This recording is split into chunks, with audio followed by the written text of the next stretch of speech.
모처럼 아는 노래가 나와서 열심히 노래를 부르다 보니 설교할 시간이 다 됐네요. 잘 지내셨죠?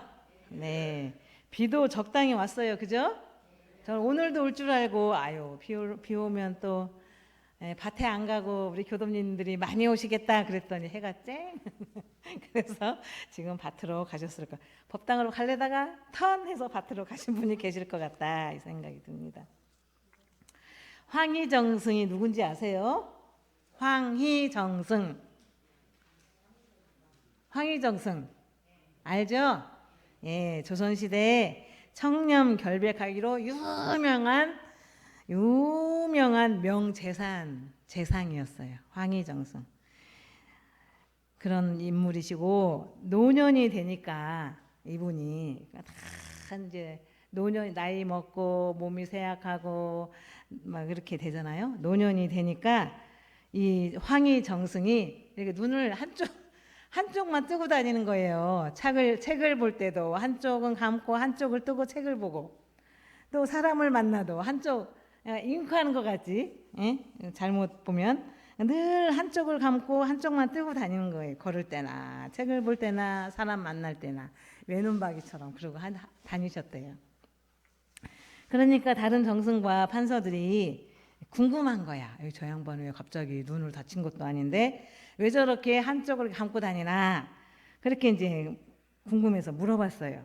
그랬더니 그분이 말하기를 이제 몸이 늙어서 두 눈 모두 시력을 잃을까봐 두 눈 크게 뜨고 막 다니면 두 눈 모두 시력을 잃을까 봐서 한쪽은 감고 한쪽으로만 사용을 하고 다음에 이쪽 눈이 아프면 이제 시력이 좀 낮아지면 이쪽 눈 뜨고 이쪽을 감고 다니려고 그렇게 보호하기 위해서 그런다 이렇게 대답을 했다고 해요. 이게 나만의 건강법일세 이렇게 설명을 했다고 합니다. 근데 그런 분이 24년간 정승을 지냈어. 24년간. 그 중에 19년간은 영의정을 지내셨어요. 영의정. 국무총리예요. 말하자면 오늘날. 영의정을 17년 동안 했고 90세까지 살으셨답니다. 이렇게 딱 뜨고 다니면 90세까지 사시나 봐요. 네, 그러니까 이제 연세가 드시면 자기 나름대로 건강법을 찾으셔야 돼. 내가 이제 몸이 다리가 별로 현찮다 그러면 방에서 운동하는 법을 요즘은 뭐 유튜브 보면 텔레비도 보고 하면 막 누워서 하는 운동, 앉아서 하는 운동 막 이렇게 여러 가지가 나오더라고요. 그러니까 당신이 어디가 약한지 그걸 파악해서 나만의 건강법을 찾아야 된다. 꾸준히 하는 것이 중요하다. 90살 죽을 때까지. 그 당시 조선시대 90살은요 정말 장수예요. 장수. 50대 중반, 60대 초반에 다 돌아가시는 때인데 또 한 가지 이야기는 장흥교당 교도님 이야기를 하나 해드릴게요. 장흥교당 교도님. 이분은 교당에서 이제 장흥교당에서 교도 생활을 했어요. 법회도 보러 다니시고 훈련도 하러 다니시고 이렇게 했어. 그러다가 또 이분도 마찬가지로 나이가 점 차로들더니 연세가 드신 노년기에 이르렀어요. 그러니까 당신이 익산에 있는 효도 마을 시설에 들어가서 지내다가 열반하신 분이에요. 이 이남이 교도가 열반했을 때 딸이 최영숙이라는 딸인가 봐요. 그분이 말했어요. 열반 탁 숨 이렇게 끊어질랑말랑 할 때 임종을 지켜보잖아. 이제 오세요. 그래서 임종을 지켜보는데 어머니 다음 생에 또 만나요. 그렇게 말을 한 거야. 어머니 다음 생에 우리 또 만나서 어머니 딸로 또 만나요. 그렇게 한 거야. 그 말을 딱 듣고 이제 딱 숨 이제 멈추셨어요. 이제 그렇게 하시면서 이분이 늘 이제 저희 효도마을 들어가실 때 이러신 거예요. 늘 이제 아이들도 키워주고 밥도 해주고 때로는 늦게 오면 저녁밥도 해놓고 이렇게 하셨을 거 아닙니까? 어머니니까. 그러니까 이제는 너희들끼리 살아라. 나는 원불교로 들어갈란다. 이렇게 하셨어. 그래서 들어가서 살란다. 그러면서 효도마을에 계실 때 자녀들이 이제 면회를 왔잖아요. 방문을 했는데 그 자녀들한테 하는 말씀이 이곳이 산 극락이다 그러셨대요.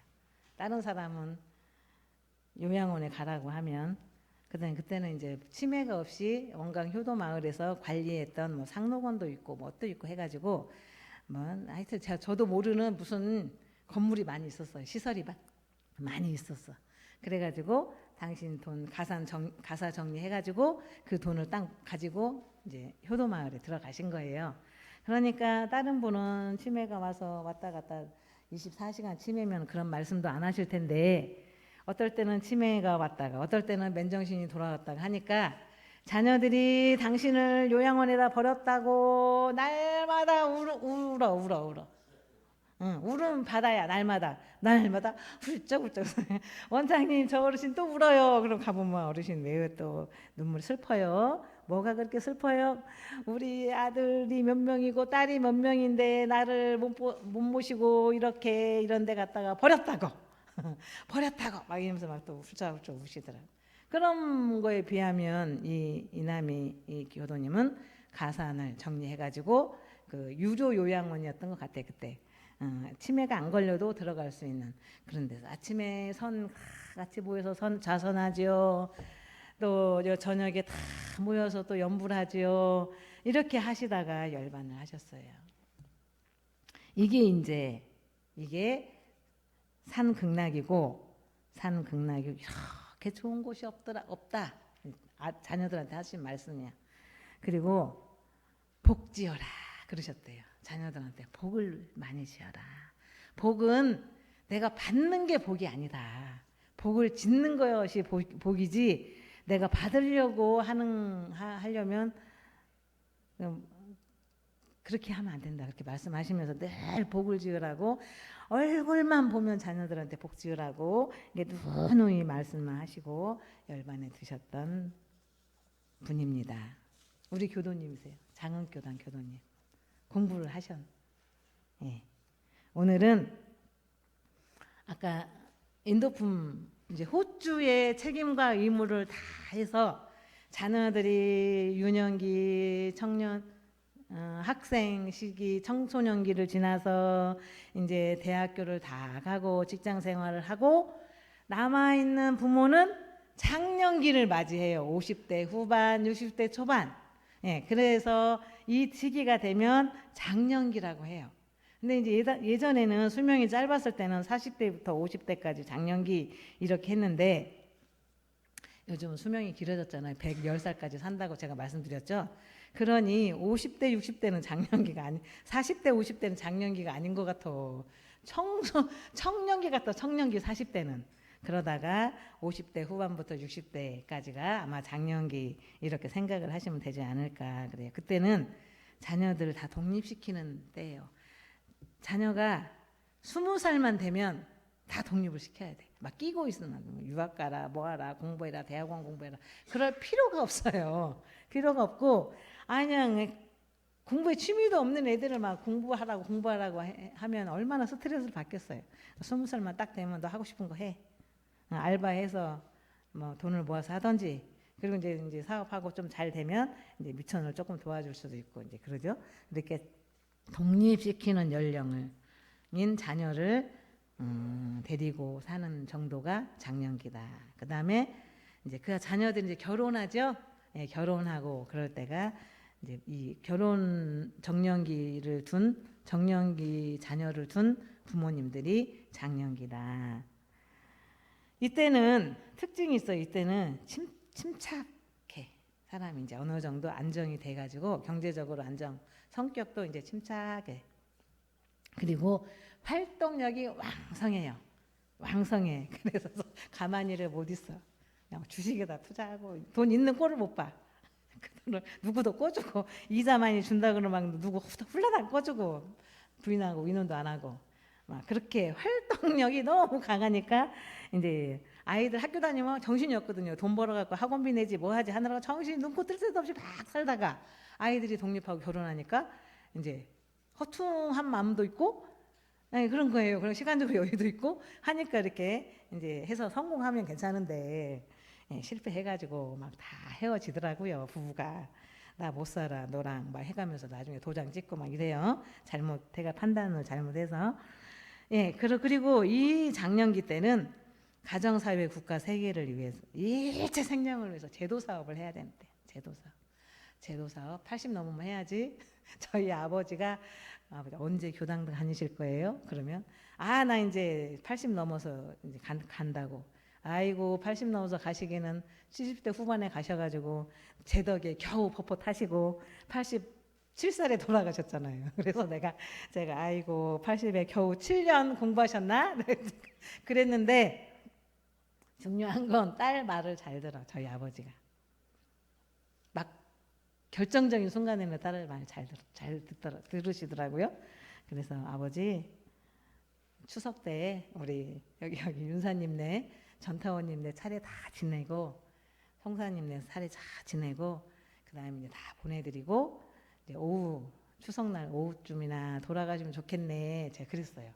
그냥 그런 말이 나왔어. 아버지한테 한 것도 아니야. 여기서 이제 차례 지내고 뒷정리하면서 아유 우리 아버지가 편찮으시다는데 아이고 오늘이나 가시면 좋겠네. 제가 그랬어요. 그랬더니 추석 이튿날 딱 가신 거야. 돌아가신 거예요. 그래서 내가 아이고 안 그래도 내가 우리 아버지한테 추석날이나 추석 지나고 돌아가시면 좋겠다 했더니 말을 너무 잘 들어가지고 추석 이튿날 돌아가셨다고. 그러니까 추석날이 제사거든요. 네, 그래요. 그렇게 그래도 짧게 교당을 다니셨지만 까닭 있게 공부를 하셔가지고 딱 결단을 내리고 그렇게 가신 거예요. 이제 요양원 가서 뭐 뇌졸중 때문에 한쪽은 잘 불편하지 또 깨끗하게 요양보호사들이 내 마음에 맞게 해주지도 않지. 그러니까 이제 화가 막 나는데 아이고 내가 화낼 일도 아니지 하면서 결단을 딱 하고 예, 가셨어요. 떠나신 거예요. 몸을 탁 놔버리고. 예. 근데 이제 이때는 자기 반조를 해야 돼. 자기 반조. 장년기 때 내가 정신없이 돈 벌고 정신없이 농사짓고 소 키우고 해갖고 애들 다 출가시켰는데 지금 내가 무엇을 하는 사람인가 한번 생각을 하시. 내가 지금 무엇을 하는 사람인가. 내가 지금 이렇게 살려고 하는데 잘 지금 제대로 가고 있는 것인가. 이게 자기 반조를 하는 시기예요. 그리고 앞으로 뜻있게 살아야 되겠다 이렇게 다짐도 하고. 그리고 도학을 배워서 이제 제도 사업도 하고 이제 인생의 가치를 드러내는 때가 딱 장년기인 것 같아. 가치를 드러내고 우리 교당에서는 장년기가 되면 단장님들을 하시고 회장단들을 하시고 그러는 것 같아요. 우리 관초는 조금 한 10년 좀 늦었어요. 다른 데는 60대에 단장 중앙을 다 하시고 70대 초반에 다 회장단을 하시고 이러시거든요. 그리고 나서는 70대 후반 되면 딱 놔. 교당에서도 모든 직책을 놓고 나도 수양길을 떠나련다 이러시면서 예, 그러시면서 젊은이 여러분들이 하소 이렇게 딱 그렇게 하고 당신은 공부하시고 예, 새벽에 이제 선하시고 이렇게 방향을 딱 잡더라고 정리를 하시더라고요. 노년기가 중요해요. 노년기는 60대 이상에서 70대라고 했는데 제가 이제 조금 60대 중반 후반부터 이제 7, 80대를 노년기라고 한다. 이제 이때는 조금 우울해. 내가 지금까지 이렇게 했는데 이 나이 먹도록 무엇을 하면서 늙었지? 이렇게 생각하면서 살아온 한 생을 이렇게 회고를 하는 시기예요. 그리고 좀 우울하기도 해. 그리고 내 생길을 다시 이제 예산을 세워야 돼. 이때는 내 다음 생에는 이렇게 살아봐야 되겠다. 이렇게 계획을 이렇게 세운. 이때는 특징이 심신이 쇠약하잖아요. 몸은 건강해. 몸은 아직도 청년이야. 몸은 그냥 저런 탁자 같은 것도 번쩍번쩍 들 것 같아. 근데 몸이 이제 마음은 그런데 몸이 쇠약해. 그리고 자력이 없어. 누구한테 의지를 해야 돼. 바늘귀도 잘 안 껴져. 아무개야 불러서 바늘귀 껴줘. 이래야 돼. 누군가가 옆에 있어야 돼. 그래야 편해. 응? 그래갖고 무기력증에 빠지기 쉬워요. 내가 이제 뭐 쓸데가 없네. 폐물이 됐네. 그러면서 한탄을 하기가 쉬운 연령대가 노년기다. 그럴 때 정신을 바짝 차려서 염불자선을 하셔야 됩니다. 염불자선. 내가 우울하다. 내가 이렇게 힘이 없냐. 내가 왜 이렇게 아프냐. 아이고, 이제 혼자 할 줄 아는 게 아무것도 없네. 이게 잡념이거든. 이게 사심이고 이게 잡념이에요. 그러니까 그럴 때 목탁을 막 치면서 염불자선을 하셔야 돼요. 염불자선. 그래가지고 청정한 일념을 그런 생각이 들 때마다 뭐 이제 제가 일기 상실기 뭐 할 때 뭐 저녁에는 염불하고 아침에는 선을 하세요 이랬는데 이제 노년기 들어서는 그 사심 쓸데없는 생각이 들 때마다 염불을 하셔야 돼요. 나무아미타불. 아이고 교무님이 염불하라 그랬지. 이상한 생각 들면 나무아미타불, 나무아미타불 해가지고 청정한 일념 상태를 만드는 일로 재미삼아 생사대사를 준비하는 때가 노년기입니다. 수양하는 기간이에요. 그래가지고 저기 대산 종사님이 그런 말씀하셨어요. 봄 가을로 경치가 좋은 곳에 가. 봄 가을에 이럴 때. 원광 변산선언 가시라니까 막 허리가 아파요, 다리가 아파요, 막 이러시네. 그렇게 경치 좋은 데를 가셔야 돼. 대종사님이 거기 가셔서 뭐 하셨어요? 교전을 만드신 곳이에요. 교전. 거기 가셔서 아유 이렇게 이런 데서 기운이 좋은 데서 우리 대종사님 그래서 교전을 정전을 편찬하셨구나 이러시면서 산 공기 좋고 물 맑은 곳 찾아다니고 그러면서 이제 수양 공부를 하시고 또 인연 있는 교당에 아들이 교무면 아들네 교당 가서도 헌공금도 좀 하시고 딸이 교무면 딸네 교당 가서 헌공금도 하시고 내가 뭐 고쳐줄 거 없냐 그러면서 고치다가 더 망가뜨릴 수도 있지만 뭐 없냐 하면서 그렇게 좀 봐주시기도 하고 그래 법문도 듣고 때로는 법문도 하셔야 돼. 이런 인연 있는 교당 가셔가지고 내가 말이야 뭐 나 때는 이러지 마시고 내가 이렇게 공부를 했다. 저번에 제가 막 부임하자마자 막 여기다가 법자 자리를 만들어 가지고 어떻게 해서 교당을 다니게 됐는지 신앙 수행담을 말씀하세요 이랬잖아요. 그런 것처럼 막 다니면서 이제 그런 이야기도 해주시고 내가 경계가 왔었는데 이렇게 극복을 했다. 그것이 이 젊은 교도들이나 노년기를 맞이하지 않은 교도들한테는 굉장히 큰 설법이거든요. 네, 그런 거 해주시는 때가 이제 노년기다. 그 일생을 마칠 때 불안하지 않아야 돼. 불안하지 않아야 돼. 청정 일념을 안 만들고 사는 사람은 불안해요. 나 안 죽고 싶은데 자꾸 밤에 누가 나를 데리러 오는 것 같아. 나 안 가고 싶어. 네, 거기에 대해서 편안해지려면 청정한 일념으로 나 가면 다시 오지? 가면 다시 온다고 믿어져요? 나 그 궁금하시더라고요. 우리 교도님들은 죽는다. 그러면 다음에 반드시 온다라고 확신하는 분. 네. 이분들은 체험을 하신 분들이에요. 예, 청정한 일념 텅 빈 세계에 딱 갔다 온 분들이에요. 몸 장례식당에서 이제 아들들이 이제 본인들이 이제 뿌린 거 이제 거두려고 손님을 초대하잖아요. 이제 부고를 띄우잖아요. 띄우고 나서 화장장에 가잖아. 요즘은 뭐 그냥 매장하는 데 없는 걸로 알고 있어요. 있는 데가 있는지는 모르겠으나 우리나라 안에서 화장장에 가서 한 줌의 재로 딱 변하는데 내가 어딨어? 한 줌의 재가 나야? 아니잖아요. 청정일념에 다 그 세계로 가는 거예요. 네, 조종하지도 않아. 가면 오지. 올 때는 좀 건강한 몸으로 와야 되겠다. 올 때는 좀 내가 하고 싶은 일을 뒷바라지 해줄 부모를 정해서 봐야 되겠다. 네, 그런 서원을 세우고 한가로이 넉넉하게 편안하게 가시는 거예요. 이때 이제 죽음을 연습하는 때예요. 노년기 때. 오늘 저녁 다 하고 신고 모시고 일기 체크하고 아이원 손이 떨려서 못해. 그러면 마음속으로 했고 아침에 선했지 기도했지 이렇게 하면서 저녁에 눈을 감을 때 이렇게 가도 아무 여한이 없어 하면서 주무셔야 돼. 잠자면서 가는 것이 꿈이라면서 희망이라면서요.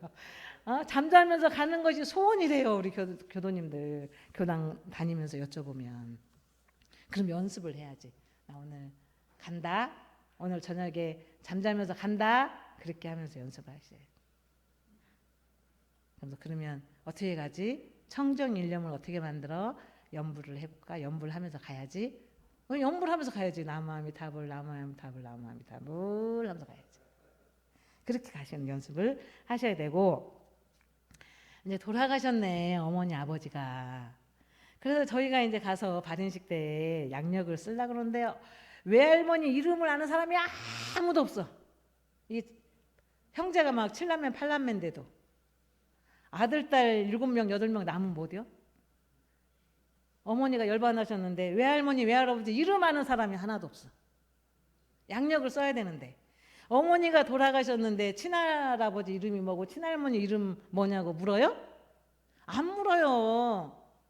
나를 낳아준 아버지가 누구냐, 나를 낳아준 어머니가 누구냐, 그리고 고향이 어디냐, 그렇게 쓰려는데 아무도 아는 사람이 없어. 그래서 아이고 외삼촌 없어. 계셨는데 돌아가셨어요. 그럼 외삼촌의 아들 없어? 거래를 안 해요. 그게 뭐요? 친일가 중에. 그러니까 죽음을 준비하는 분들은 우리 시댁 말고 이제 시댁은 끝났어. 영감님 돌아가시면 시댁은 끝이에요. 우리 친정 아버지 이름이 뭐지? 친정 어머니 이름이 뭐지? 내 고향이 뭐지? 그걸 다 적어 놓으셔야 돼. 몇 살에 영감님하고 나 몇 살에 영감님한테 시집 왔더라? 몇 살에? 그때 우리 영감님이 어디 살았지? 나는 어디 살았지? 그걸 다 적어 놓으셔야 돼. 그게 이제 유품이라고 남겨놔야 돼, 아이들한테. 그래가지고 몰라가지고 그냥 뭐 동사무소 가서 뭘 띄워오고 제적 등본을 띄워와서 한문으로 막 써놓은 걸 한문도 정자로 안 써. 옛날에는 막 이렇게 쓰거든요. 알지도 못하는 한자를 내가 자전 찾아갖고서 어디야 여기가 막 이러면서 찾아야 돼. 교무가 할 때 연습하실 때는 양력을 잘 써놓으세요. 언제 양력 쓰는 시간을 한번 가져봐야 되겠어요. 12월 달 해 마무리되기 전에. 그리고 유서도 좀 써놓으셔야 돼요. 유서. 저기 창인리에 있는 땅은 큰 아들이 갖고 유산리에 있는 밭은 작은 아들이 가져라. 그게 유산이 아니에요. 내가 죽으면 원불교에 가서 천도제를 반드시 지내라. 천도제비는 돈 딱 통장에 넣어가지고 거기다 크게 써놔. 천도제비 욕심내지 마라 이렇게. 그래 그거는 아들도 못 믿겠다, 딸도 못 믿겠다. 그러면 교회 다녀, 성당 다녀, 어디 다녀, 원불교 다니는 딸 아들이 아무도 없어. 교무님한테 맡겨놓으세요. 교무님한테. 아셨죠? 마령교당은 교무님이 그런 통장을 몇 개 관리를 하신대. 이 지역의 아들도 안 살아, 딸도 안 살아, 다 객지에 가서 살아. 당신이 언제 죽을지 모르고. 그리고 이제 교회 다녀, 천주교 다녀, 어디 다녀 하면 장례 3일장 치르고 나몰라라 하고 그런다고 하더라고. 유서도 꼭 나 죽으면 원불교에 가서 천도제를 지내라. 뭐 절에 가서 한 1,000만 원 내고 하시든지. 절은 1,000만 원씩 내야 해줘요. 그렇게 해서 꼭 유서를 써놓으셔야 됩니다. 잠욕기 때가 잠욕기. 주보에 있죠? 이것도 대산 종사님 말씀하신 거예요. 이렇게 물에 이게 어디에 잠식하다 이렇게 빠져들다 이런 뜻이거든. 잠자가 잠욕기. 그러니까 이제 몸이 없기 때문에 영계에 이렇게 머물러 있을 때가 잠욕기다. 숨을 거둔 후 중음에 머물러 있다가 49일 동안 자녀들이 올리는 천도제 받으시고 어머니 태중에 몇 달 동안 10달 동안 있을 때를 잠욕기라 그래요. 온전한 몸이 아직 이루어지지 않은 때 이제 어머니 뱃속에서 나오면서 응아 그러니까 한 번 탁 때리잖아요 의사가. 그러니까 우는 거예요. 이렇게 태어나자마자 나 밝은 빛이 너무 좋아 응아가 아니야. 엉덩이를 찰싹 때리던지 어디를 때려. 그러니까 깜짝 놀래가지고 우는 거거든요. 예, 그렇게 해서 그렇게 하기 전까지, 태어나기 전까지를 잠욕기라고 해요. 잠욕기. 숨이 멈출 때 애착심, 숨이 탁 끊어질 때 애착심을 버리지 못하면 잠욕기 기간에 그 욕심, 그 생각나는 대로 가는 거예요. 숨을 딱 멈추면 그 욕심내고 생각하고 했던 대로 휙 가요. 비행기보다 빨라. 미사일보다 빨라. 확 가. 그쪽으로. 그쪽으로 가요. 그래서 다음 생에 영향을 미쳐. 거기서 살아. 거기. 아이고 우리 집 미미 강아지를 키워. 예쁜 강아지. 하얀 털도 보시보시한 털을 키우다가 아이고 나 죽으면 누가 키우지? 그런 생각을 해. 그럼 어디로 가? 그 미미한테 가. 강아지한테 훅 가요. 그래서 이쁘다고 막 쓰다듬다가 엄마 뱃속으로 사람 몸을 받으러 들어가야 되는데 강아지 몸 받으러 들어가. 걔 이쁘다고 막 같이 있다. 그래서 딱 숨이 멈출 때는 얼른 청정일념으로 바꾸고 얼른 가셔야 돼요. 그리고 명을 맞출 때 서원을 세워라. 서원을 세우셔야 돼. 다음에는 꼭 성불재정을 해야 되겠다. 성불재정이 뭔지도 잘 몰라. 근데 그냥 성불재정 해야지. 그 서원을 탁 세우시고 가셔야 된다. 대산 종사님이 욕심에도 두 가지가 있다고 그러셨어요. 하고자 하는 욕심. 모든 사람이 하고자 하는 욕심이 있잖아요. 인간인 이상.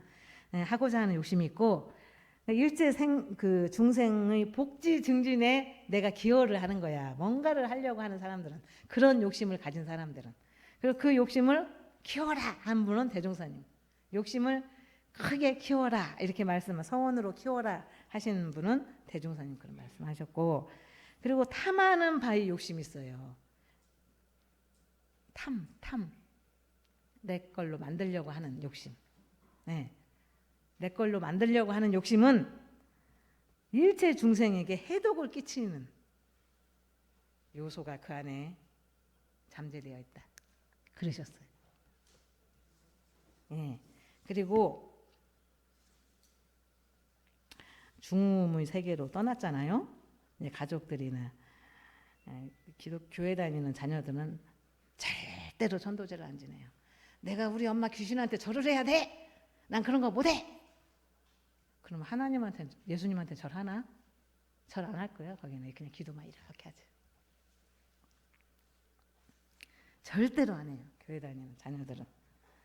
초상이 났는데 분향하고, 발인식 때 분향하고, 난 교회 다니니까 그냥 옆에라도 서 계세요. 네, 그래. 그 막내 따님은 옆에라도 서 계세요. 그냥 아버지 가는 마당에 인사도 안 하려고? 그러면 이제 묵직하고 와서 이제 서 있어. 하는 거 막 재배를 하는데 혼자 기도해. 마음속으로. 제가 그래가지고 옆에 세워놓거든요. 그러니까 49일 동안 천도제를 지내야 되고, 49일 이후에 원불교에서는 대제를 올리지요. 대제 언제 올려요? 6월 1일 날하고 12월 1일인데 가까운 우리 교도님들 편리를 봐드린다고, 원래는 12월 1일 날 해야 정상인데 이제 직장 생활하고 하니까 가까운 일로 땡겨서 하기도 하고 넘겨서 하기도 합니다. 천도제 할 때 아이제 있죠. 아이제. 유령제, 천도제 이런 거는 밖으로 재미할 때 제자거든요.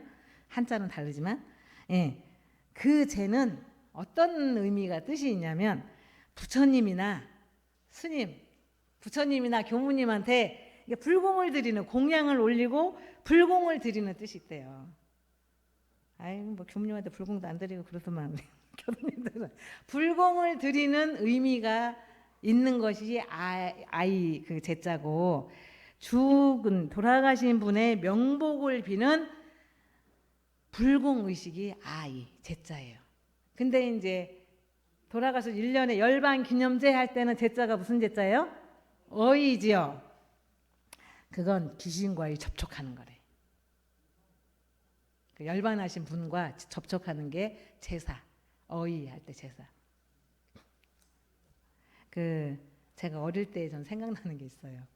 어릴 때 저희 형제들이 많아가지고 저를 찝어갖고 할머니가 데려가서 키웠다 그랬잖아요. 할아버지의 할아버지, 할아버지의 아버지 제사를 지내는데 문을 한겨울인데 문을 다 열고 막 이제 귀신이 온다고 할아버지 아버지 귀신이 온다고 문을 그냥 우리는 추워 죽겠는데 문을 다 열고 막 그러는 거예요. 들어오시게 한다고. 그러더니 제사를 그냥 그때는 원불교를 잘 모르니까 우리 음식을 막 차려가지고 제사를 지냈어. 쌀을 놨던 것 같아요. 밥을 안 하고 쌀을 어딘가에 놨던 것 같아요. 어릴 때라 기억이 정확하지가 않아. 쌀을 놨는데 우리 할머니께서 와 다녀가셨다고 막 그러는 거여서 아유 제 지낼 때 아무도 안 오고 당신들이 절하고 뭐 숟가락으로 밥을 이렇게 하고 그러더니 누가 다녀갔다는 거야. 제 어린 마음에 누가 왔다 갔다는 거야. 그리고 끝나고 할머니 누가 왔다고? 그랬더니 아우 제사 받으시는 그 아버지가 시아버지가 다녀가셨다고 막 그래요. 어떻게 알아? 그랬어요. 어린 마음에 어떻게 알아요? 그랬더니 쌀에 새 발자국이 났다는 거예요. 새 발자국. 그래서 그러면은 그 할아버지가 새가 돼가지고 날아와서 이렇게 자국을 남겨놓고 갔다는 얘기냐. 근데 차마 어린 마음에 그렇게 따지지는 못하고 할머니한테 마음속으로 뭐요? 그러면 겨우 평생을 자녀들 키우고 살았는데 새가 됐다는 말이야? 내가 이제 어릴 때 그런 것처럼 이 영과 귀신하고 이렇게 접촉을 한다라고 접시는 아니고 귀신하고 이렇게 만난다 이런 뜻으로 제자를 쓰는 것 같아요. 예, 저도 들어서 아는 얘기예요. 연구는 해보진 않았고요. 전도제는 7일, 14일, 21일, 28일, 35. 아이고 시간이 너무 많이 갔네. 예, 그거 다 알고 왜 그렇게 하냐. 저승에 가면 명부시황이 있대요. 명부시황. 그래서 초제, 2제, 3제, 4제, 5제, 6제까지는 명부시황이 심판을 해. 근데 49제 되는 종제 때는 명부시황 중에 대장인 염라대왕이 심판을 한대요. 염라대왕. 그러니까 종제가 중요하다. 이런 말씀입니다. 제가 오늘은 열반 기념 아니 대제를 지내는 여기 입회에 대해서 좀 설명을 좀 드리려고 했는데 시간이 다 돼서 다음 기회에 말씀을 드리려고 합니다. 한 가지 단 6일 대제 명절 대제는 원불교 조상만 제사 지내는 게 아니에요. 다음 명절 대제부터는 주보에 뭐 거진 출신 1자위, 2자위, 3자위, 전무 출신 뭐 시사위 이 명단을 제가 주보에 안 실을 거예요. 실지 않는 게 정상이야. 근데 제가 관촌에 100년이 다 돼가는 역사를 가진 관촌에서 대제를 지내보면 멍하게 앉아있는 거야. 와서 절도 안 해. 멍하게 앉아있는 거예요. 고충문 있는 분만 와서 향 피우고 절하고 고충문 읽고 들어가시고. 이게 훈련이 안 되셨나 싶어가지고 그나마 교당에서 열반하시고 법포라도 받으신 분 자녀들이 여기 와서 앉아서 우리 어머니 아버지 한번 생각이라도 하라고 실어 들었더니 이게 뭐 안 실으면 큰일 나는 것처럼 막 그렇게 돼버렸어요. 그래서 제가 그거를 바로 잡을 거예요. 바로 잡고 다른 교무님들 하시는 것처럼. 예, 그리고 이때는 대제 때는 우리 원불교 다니신 분들 조상만 제사 지내는 게 아니라 내가 평소에 밟고 다니던 개미 너 나 귀찮게 한다고 음식물 빨아먹는다고 파리채로 파리 잡았죠? 파리, 모기 일체 생명들한테 절 2번 해야 돼. 밟았잖아요. 지렁이도 죽이고 뱀도 죽이고 일체 생명이한테 또 절 안 하신 분 나와서 절하세요. 그러면 아무도 안 나오셔. 이렇게 날라다녔나 봐. 이렇게 다리 땅 안 짚고 이렇게 날라다녀. 저기 중국 귀신같이. 그런 일체 생명들한테 평소에 살생을 하고 죽이기도 하고 아프게 상처도 입히고 그랬잖아요. 특히 농사 짓는 분들 낫질하고 호미질 하면서 상해를 입혔잖아요. 그때 1년에 2번 아이고 미안합니다 절을 해야 돼. 그리고 일반 부모 선조위, 아니 맨날 시댁 제사만 지낼 일이 아니라 우리 친정아버지 친정어머니 아유 분향 하나 향 하나 피우고 절 2번 하면 어디가 덧나요?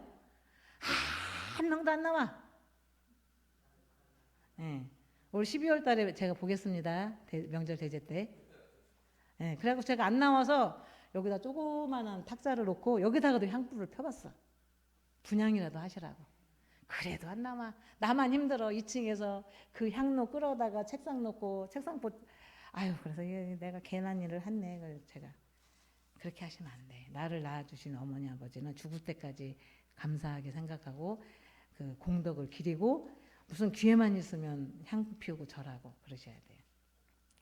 그래야 다음 생에 또 만나자. 아유 우리 엄마 안 만나고 싶어. 아 그래도 안 만나고 싶어. 그래도 네, 그렇게 하셔야 된다고 생각이 듭니다. 네, 오늘은 교당의 노래 생략하시고 공지사항만 하시고 마무리.